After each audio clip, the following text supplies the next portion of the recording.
The leader of Al-Qaeda of the Arabian Peninsula, AQAP, was killed in a counter-terrorism raid in Yemen, US President Donald Trump has stated. The group may be no closer to defeat than in 2015, when its last emir was killed. Trump announced the death of Qassim-Al-Rimi on Thursday evening, without noting the exact date or method of execution. Under al-Raymi, AQAP committed unconscionable violence against civilians in Yemen and sought to conduct and inspire numerous attacks against the United States and our forces, the president said in a statement.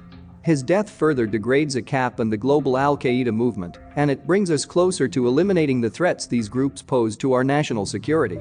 Unconfirmed reports about al-Raymi's death emerged last week, with some suggesting that the terrorist leader was killed in a US drone strike.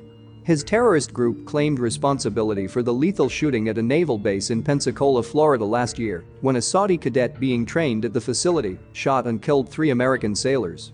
Al-Raymi was propelled to the highest leadership role in AQAP in 2015, following the death of its previous figurehead, Nasser al-Wahayshi, who was killed in a similar American operation. At the time, some analysts warned that celebrating al-Wahayshi's death was a flawed reaction, noting that more radical elements tend to take over when previous commanders are taken out. The White House nonetheless hailed the assassination, saying it was another step toward degrading and ultimately defeating these groups. Under al-Raymi reported to be more dangerous and aggressive than his predecessor, favoring brutal tactics such as suicide bombings, AQAP called for stepped-up attacks against the US, urging members to direct and gather your arrows and swords against America.